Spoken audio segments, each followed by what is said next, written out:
자, 오늘은 하나님 나라에 대한 비유 시리즈, 이제 우리 청소년부는 세 번째 시간, 하나님을 위한 헌신이 낭비라고 여겨진다면 이라는 제목으로 하나님의 말씀을 나누도록 하겠습니다.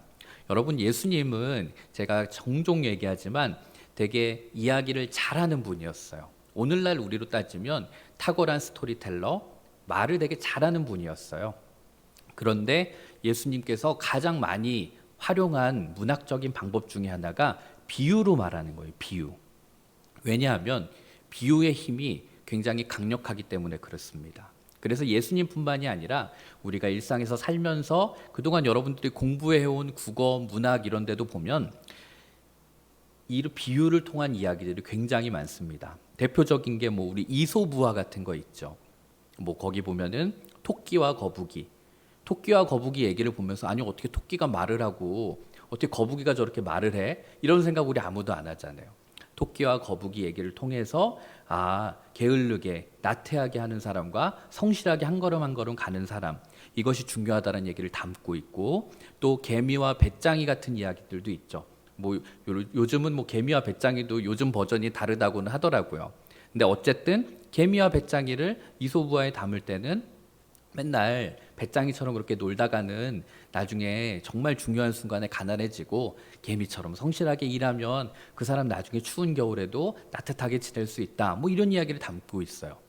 그리고 소설도 조지 오웰의 동물농장 같은 소설도 그냥 돼지들의 이야기고 어떤 축사, 이제 그 가축들의 이야기인데 사실은 그것이 오늘날의 그 현대의 어떤 그 독재와 이런 권위주의에 대해서 비판하는, 풍자하는 그런 이야기예요. 그래서 우리들이 꼭 성경뿐만이 아니라 일상에서도 이 비유를 통해서 어떤 인간 사회를 풍자하기도 하고 또 사람들의 사는 모습을 비판하기도 하고 또 어떤 건 교훈을 주기도 하는 그런 이야기들이 참 많습니다. 이런 것들을 그냥 말하면 아무도 귀담아 듣지 않을 거예요. 머리에 남지도 않아요. 그런데 비유로 말을 하면 그냥 말하는 것보다 훨씬 더 머릿속에 오래 남습니다. 그래서 탁월한 이야기꾼이었던 예수님도 역시 이 비유를 통해서 많은 이야기를 하셨어요. 예수님이 우리들에게 알려주시고자 하는 여러 가지 개념 가운데는 천국의 개념이 있었어요. 천국이라고 하면 우리는 내가 이제 잘 살다가 죽어서 천국 가면 좋겠다. 이 천국이라는 개념은 교회를 안 다니는 사람들도 천국이라고 하면 되게 좋아해요. 그래서 막 되게 좋은 일, 좋은 장소 가면 여기 되게 진짜 천국 같다 이런 표현들을 쓴단 말이에요. 천국을 우리들이 너무 좋아하는데 사실 우리가 예수님이 말하는 이 천국에 대한 개념을 우리들이 잘 이해하지를 못하는 거예요. 그래서 예수님께서 그 당시에 모인 사람들에게 이 천국에 대한 비유를 잘 얘기해서 천국이 어떤 곳인가 이것을 설명해 주십니다. 그게 이제 우리들이 요즘 보는 하나님 나라의 비유로 본 예수님의 이 비유 이야기들인데, 자, 여러분, 천국이라고 하면 우리는 가장 기본적으로 드는 생각이 죽어서 가는 하나님 나라. 내가 이제 죽으면 나중에 이제 하늘로 올라가서 정말 거기 막 천사들이 있고 막 길은 막 다이아몬드로 돼 있고 막 이런 것만 생각을 해요. 여러분, 근데 천국이라는 것은, 예수님이 성경에서 말하는 천국이라는 것은 죽어서 가는 하늘 나라 그것만 얘기하는 것은 아니에요. 이상하죠. 그럼 천국이 뭐 어디 또 다른 데가 있나? 예수님이 사실 성경에서 말하는 이 천국이라는 개념은 그 죽어서 가는 것뿐만이 아니라 사실은 하나님의 통치, 하나님의 다스림이 임한 곳을 가리켜서 하나님 나라라고 했던 거예요. 그래서 사실 영어로 하면 The Kingdom of Heaven이에요. 그러니까 하나님의 주권, 하나님의 통치 아래 살아가는 그곳도 역시 하나님의 나라가 된다는 거예요. 자, 그런 의미로 보면 우리는 모두 다 예수님을 우리의 주인으로 고백하는 그리스도인으로서 우리는 이 땅에 살아가면서 사실은 모두가 다 이중국적자로 살아가고 있는 거예요. 하나는 여러분 모두가 다 대한민국 국민, 뭐 다른 국적 갖고 있는 사람 없죠. 대한민국 국민이고, 또 하나로는 우리들은 하나님 나라의 백성, 하나님 나라의 시민으로서 이 땅을 우리들이 같이 살아가고 있는 거예요. 그런데 하나님 나라, 이 하나님 나라가 얼마나 귀하고 대단한 것인지를, 그 가치를 사람들이 잘 모르니까 예수님이 하나님 나라가 얼마나 좋은 곳이고 얼마나 귀한 곳인 줄 알아? 이걸 얘기를 해도 사람들이 이해를 못해요. 그리고 이걸 다 말로 표현할 수가 없어요. 그러니까 예수님께서 이제 하나님 나라라는 곳이 어떤 곳인가를 비유를 통해서 쭉 말씀을 하시는 내용이에요. 오늘은 그 하나님의 나라가 얼마나 귀하고 얼마나 가치 있는 것인가를 비유를 통해서 말씀하시는데 44절을 한번 볼게요. 천국은 마치 밭에 감추인 보화 같으니 사람이 이를 발견한 후 숨겨두고 기뻐하며 돌아가서 자기의 소유를 다 팔아 그 밭을 사느니라. 여러분 여름 성경학교 교회학교 어렸을 때 이런 찬양 막 부르지 않았어요? 천국은 마치 그 막 율동하면서 그 찬양이 그 얘기예요. 여기 보면 천국을 어떻게 비유했냐면 마치 밭에 감춰져 있는 보물, 보화 같다 이렇게 얘기해요. 그런데 이것을 발견한 사람이 이것을 다시 땅속에 살짝 숨겨두고 얼른 집에 막 달려가가지고 집에 가서 자기가 있는 모든 전 재산을 다 팔아가지고 그 땅, 그 밭을 확 사버렸대요. 자, 여기서 이 부분을 우리가 조금 더 깊이 있게 이해하려면 그 당시 시대적인 상황을 우리가 조금 더 잘 알 필요가 있어요. 여러분 그 당시에는 지금과 같은 은행이 없었어요. 그러니까 돈을 어디다 맡겨놨겠어요. 그래서 자기가 가지고 있는 재산을 가장 안전하게 보관하는 방법. 자, 여러분들도 엄마 몰래 숨겨놓은 비자금들 있잖아요. 여러분 나름대로 어디 막 책꽂이 막 어디 숨겨놓고 막 이럴 텐데 이 당시에 이 사람들도 자기들마다 숨겨놓는 곳이 있었는데 제일 많이 사람들이 숨겨놓는 방법 중에 하나가 항아리 이런 데다가 이제 금, 은, 보석 이런 것들. 왜냐하면 돈은 화폐 이렇게 돈은 여러분 이 가치가 막 달라지잖아요. 그런데 금, 은, 보석 이런 것들은 그게 달라지질 않으니까 이것을 항아리나 혹은 상자 이런 데 담아가지고 땅에 묻어놓는 거. 이게 가장 그 당시에 대중적이고 안전한 방법이었다고 해요. 자, 그런데 자, 여러분 이거에 가장 큰 문제가 하나 있었어요. 그건 뭐냐 하면은 이 보물을 묻어놓은 사람이 어느 날 갑자기 병에 걸려서 죽거나 혹은 전쟁터에 나가서 싸우다가 죽어버렸을 때 따로 내가 유언장 같은 걸 남기지 않았다면 아무도 그 보물의 위치를 모르는 거예요. 난감한 상황이 생기는 거죠. 그래서 결국은 그 보물의 위치는 영원한 미스테리가 되는 거죠. 그렇게 수십 년이 지나고 혹은 수백 년이 지나다 보면 그 땅의 주인도 바뀌어지고 이제는 그 후손들도 다 그 보물의 존재를 모르는 게 잊혀져 버리는 거죠. 그런 보물 찾아서 돌아다니는 영화들이 막 인디아나 존스 막 이런 것들이잖아요. 자, 그런데 오늘 이야기를 보면 어느 날 이제 이 밭에 농사를 짓기 위한 한 소작농, 농사꾼이 밭을 가려고 괭이를 탁 땅에 던졌는데 탁 하는데 뭔가 툭 하는 소리가 나는 거예요. 이게 뭐지? 이러면서 보니까 땅을 막 파헤쳐 보니까 그 안에 낡은 상자가 하나 나왔어요. 그래서 그 안을 딱 열어보니까 그 안에 어마어마한 양의 보물들이 있는 거예요. 자, 여러분 그 당시 관습에 따르면 이렇게 주인이 없는 보물 상자를 찾으면 이걸 찾아낸 사람이 임자예요. 찾아낸 사람이 이걸 갖게 돼 있어요. 그런데 조건이 하나 있는데 그 땅이 자기 거일 때만 그게 가능해요. 그러니까 제가 요 앞에 가가지고 보석 상자를 하나 땅에서 찾아냈는데 제가 발견을 했어도 그 땅이 제 땅이 아니면 이걸 제가 다 가질 수 없어요. 땅 주인에게 반, 내가 반 이렇게 나눠서 가져가야 되는 거예요. 그러니까 이 이야기의 이 농부가 이 보물을 발견한 다음에 품에 안아가지고 바로 도망간 게 아니라 본문을 잘 보면 이걸 다시 땅에 묻었다고 그랬단 말이에요. 땅에 묻고 숨겨두고 재빨리 집으로 막 달려가가지고 자기의 재산을 다 팔아가지고 이 땅을 산 거예요. 혹시라도 이걸 땅 주인이 알게 되면 나를 죽이고 땅 주인이 챙길 수도 있고 빼앗아 갈 수도 있으니까 이 사람은 누구보다 재빠르게 막 뛰어가가지고 자기의 전 재산을 다 처분한 거예요. 우리식으로 표현하면 여러분 영끌한 거예요. 영끌. 내 영혼까지 끌어모아가지고 부동산 산 거예요. 내 영혼까지 끌어모아서 코인 산 거예요. 이 사람은 이렇게 샀어요. 근데 이 사람은 이 자기가 갖고 있는 모든 걸 다 팔아버리는 걸 전혀 아까워하지 않았어요. 왜냐하면 이 땅에 있는 그 보물은 지금 내가 가지고 있는 전 재산보다 수십 배, 수백 배, 수천 배가 된다는 것을 이미 알고 있었기 때문에 그래요. 그래서 그런 말이 있어요. 태양을 발견한 사람은 촛불에 연연하지 않는다. 태양을 발견한 사람은 촛불에 연연하지 않는다. 예수님을 만나서 구원을 받은 사람의 마음이 이렇다는 거예요. 예수님이 나를 위해서 흘리신 이 피, 나를 사랑하시는 그 마음, 예수님이 얼마나 귀한 분인지를 알게 되는 순간에 옛날에 내가 예수님보다 더 좋아하고 내가 정말 놓지 못했던 것들을 과감하게 버릴 수 있게 돼요.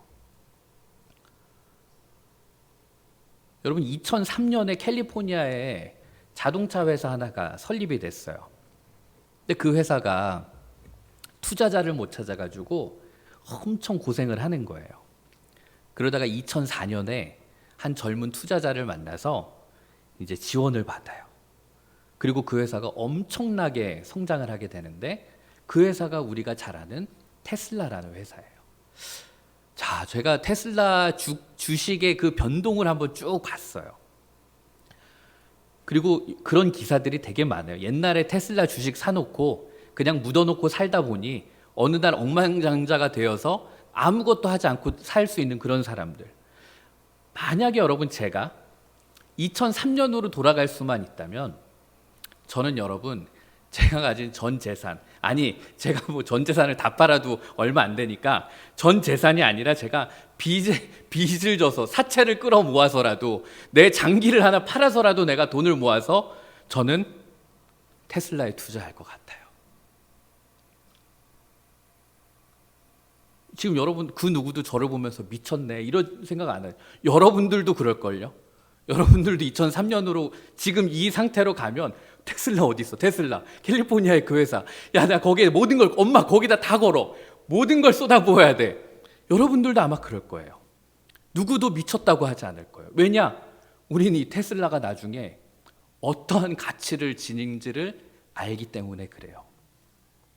그런데 여러분, 하나님의 나라, 하나님의 통치를 받는 우리가 예수 그리스도로부터 받은 그 구원이 바로 그런 거예요. 우리는 종종 예수님을 믿고 교회에서 일을 하고 봉사를 하고 혹은 이렇게 예배를 드릴 때 자꾸 내가 교회를 위해서 뭔가 희생한다. 여러분 사실 여기 예배 와 있는 친구들 중에서도 이런 마인드 있을 거예요. 내가 그래 가서 예배 드려준다. 그래 예배 한번 내가 드려주지 뭐 이런 생각할 것 같아요. 그런데 여러분 그거는 사실 하나님의 관점에서 보면 대단한 착각이에요. 우리가 받은 구원의 은혜를 생각해 보세요. 정말 내가 영원히 죽을 수밖에 없었고 정말 지옥의 땔감으로밖에 쓰일 수밖에 없었던 나를 사랑하시고 나를 구원하시고 나를 쓰시는 그 하나님의 사랑을 생각한다면 내가 하나님을 위해서 뭔가를 희생하고 바치는 것은 희생이 아니에요. 보물의 가치를 안 사람이 그 보물을 얻기 위해서 내가 전 재산을 다 팔아가는 걸 우리는 희생이라고 하지 않잖아요. 여러분 잊지 마세요. 우리가 하나님께 하는 그 어떠한 헌신도 우리가 하나님으로부터 받은 거에 비하면 사실 그거 아무것도 아니에요. 만약에 여러분들이 나중에 교회에서 봉사를 하고 교회에서 사역을 하고 혹은 내가 하나님의 말씀대로 살려고 애를 쓸 때 내가 마치 그것을 희생하는 거, 내가 마치 그것을 내가 하나님을 위해서 내가 좀 해준다, 해드린다 이런 생각을 하고 있다면 그 사람은 구원의 은혜를 아직 제대로 알지 못하는 거예요. 여러분 저는 목회자가 됐어요. 저는 원래 전자공학을 공부했거든요. 그리고 저도 나름대로 꿈이 있었고 비전이 있었어요. 그런데 제가 목회자가 된 계기 가장 큰 것은 제가 하나님으로부터 받은 은혜가 굉장히 컸어요. 저는 감히 여러분들 앞에서 이렇게 하나님의 말씀을 전할 자격도 없고 그리고 그렇게 대단하게 뭔가를 잘하는 그런 사람도 아니었어요. 그렇다고 제가 하나님을 위해서 엄청난 헌신을 한 사람도 아니었어요. 그런데 하나님은 그럼에도 불구하고 저를 사랑해 주셨고 제가 가는 길을 함께 해 주셨어요. 저는 그게 너무 감사했어요. 그러다 보니까 저는 사실은 그래요. 제가 이 목회자가 됐고 나서는 저는 그런 상황에 처해지지 않아서는 잘 모르겠지만 만약 제가 돈을 한 푼도 못 받고 이 목회직을 계속해야 된다면 난 어떻게 할까? 근데 저는 제 양심에 손을 얹고 제가 이 목회직을 해도 내가 한 푼도 못 받는다고 해도 저는 할 것 같아요.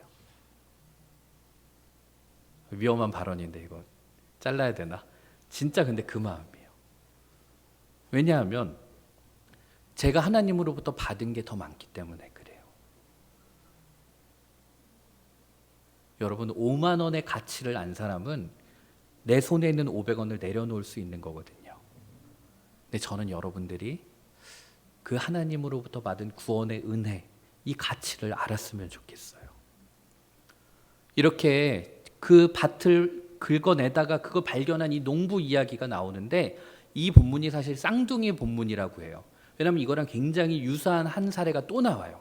이번에는 농부가 아니라 농부보다 좀 더한 사람이 나오는데 이 사람은 상인이요. 장사를 하는 사람이요. 사업가였어요. 45절 46절을 보면 또 천국은 마치 좋은 진주를 구하는 장사와 같으니 극히 값진 진주 하나를 발견하며 가서 자기의 소유를 다 팔아서 그 진주를 사느니라. 여러분은 진주 별로 안 좋아하죠? 진주 좀 너무 아줌마 같고 너무 좀 올드해 보이고 요즘은 진주 잘 안 좋아하는 것 같아요. 그런데 여러분 진주가 그 당시에는 요즘과는 대우가 완전히 달랐어요. 물론 요즘도 진주는 비싸요. 그런데 요즘은 우리가 흔히 볼 수 있는 진주들은 대부분이 양식 진주예요. 그러니까 이제 키운 거죠. 이렇게 만들어서. 그런데 지금은 이제 그 천연 진주가 별로 없는데 이 당시만 해도 대부분의 진주는 100% 직접 천연에서 캐오는 거였어요. 그러니까 얼마나 구하기가 어려웠겠어요. 바다에 가서 그 조개 그 열어보고 막 다 해야 되는데. 그러니까 이 당시에는 이 진주라는 이 보석 자체가 값을 매길 수 없을 정도로 정말 보석 중에 보석, 탑 오브 탑이었던 거예요. 그 정도로 귀했던 건데 어느 날 이 진주를 장사하는 진주 무역을 하는 사람이었을까요? 진주 사업가였는데 이 사람이 어느 날 딱 봤는데 어마어마하게 크고 엄청난 값을 자랑하는 진주를 발견한 거예요. 웬만한 진주는 더 이상 눈에 들어오지도 않는 이 사람이 평생에 한번 볼까 말까한 그런 진주를, 그런 전설의 진주를 발견한 거죠. 그 순간 어떻게 했을까요? 여러분 같으면 어떻게 했을까요? 와, 예쁘다, 대단하다. 이 사람은 역시 사업가였어요. 장사하는 사람이었어요. 어떻게 했냐면 자기가 가지고 있는 여러분 모든 소유를 다 팔아가지고 그 진주를 샀대요. 여러분 이 장사꾼은 아마도 우리가 앞에서 본 농사꾼이랑은 재산의 어떤 규모가 차원이 달랐을 것 같아요. 엄청나게 많은 재산이 있었을 것 같은데 막 이것을 진주를 사야 되니까 막 현금을 구하려고 자기가 갖고 있는 막 땅, 재산 이런 거 막 헐값에 막 다 팔았을 거예요. 그리고 옆에 있는 막 가족들은 아빠 왜 저래? 아빠 미쳤나 봐. 아빠 도대체 왜 저러는 거야? 막 이런 말 했을지도 모를 것 같아요. 그러나 이 상인은 조금도 흔들림이 없어요. 이 전설의 진주를 이미 알았기 때문에 지금 내가 가지고 있는 전 재산을 다 파는 거 이거는 문제가 아니에요. 그래서 이 사람은 단숨에 자기가 가지고 있는 모든 재산을 다 팔아서 이 진주를 샀습니다. 오늘의 본문은 이 얘기를 하는 거예요. 우리가 예수님으로부터 받은 구원의 은혜는 이런 거라는 거예요. 진주 상인이 정말 최고의 진주를 대하듯이 우리도 예수님으로부터 받은 구원의 은혜를 귀하게 여겨야 돼요. 우리가 가진 모든 것을 다 헌신하고 다 드리고 내가 가지고 있는 모든 것을 최고의 헌신을 드려도 전혀 아깝지 않은 게 우리 예수 그리스도의 은혜라는 거예요.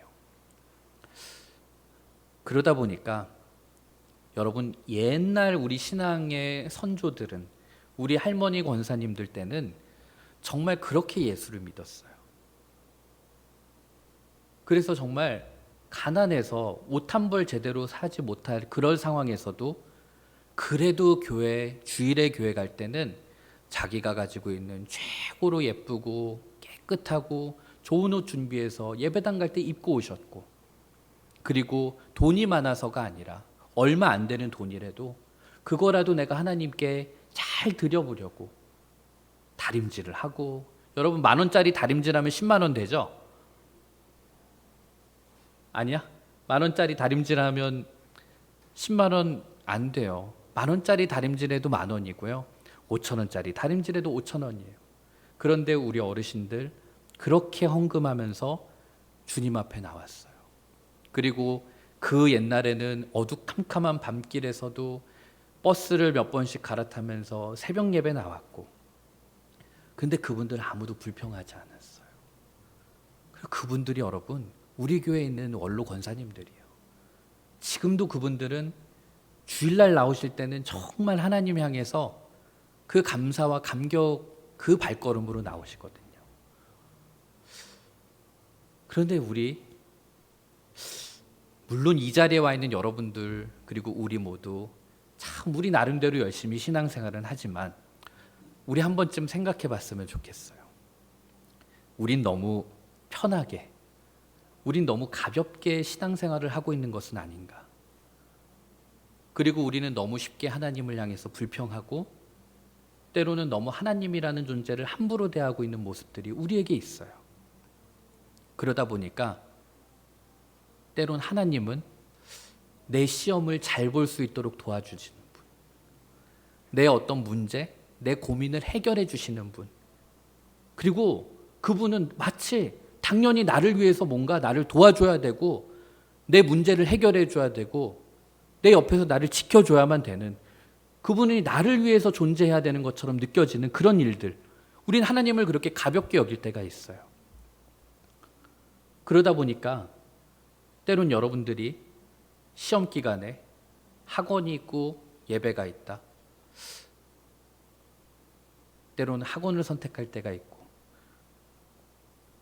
또 내가 시험이 있고 정말 교회가 가야 되는 어떤 봉사가 있을 때 그냥 나도 모르게 자연스럽게 그래 하나님은 나를 이해해 주시겠지 라면서 학원으로 가는, 우리는 그런 선택이 있을 때 너무 쉽게 하나님을 가볍게 여기는 거예요. 제가 이 간증은 제가 책에서 읽었던 거예요. 1998년도에 김대중 정부가 이제 시작이 됐을 때, 그때 초대 비서실장이었던 김중건 장로님이라는 분이 계셨어요. 이분이 이제 김대중 정부 초대 비서실장이었죠. 비서실장이면 여러분 청와대 비서실장 진짜 높은 거거든요. 그리고 이 사람들은 하루 종일 비상 대기예요. 대통령이 부르면 언제든지 와야 되는 거죠. 근데 이분이 크리스천이란 말이에요. 그래서 이분 주일날 딱 아침에 시간이 되면 예배를 드리러 가는 거예요. 그런데 여러분 일이 터졌어요. 김대중 대통령이 찾는다는 거예요. 이분이 잠깐 고민을 했대요. 그러다가 나 지금 예배 중이야, 예배 끝나고 연락해, 이러고 끊었다는 거예요. 그러니까 여러분 청와대에서 난리가 난 거죠. 근데 이분이 그냥 끊고 예배를 드렸대요. 그리고 예배를 다 드리고 이제 청와대로 전화하니까 대통령께서 찾으신다고 빨리 오라고. 그래서 이분이 들어간 거예요, 청와대. 그 김대중 대통령이 딱 있는데 표정이 너무 안 좋더래요. 그 자네 왜 전화를 안 받냐고, 어디 갔다 왔냐고.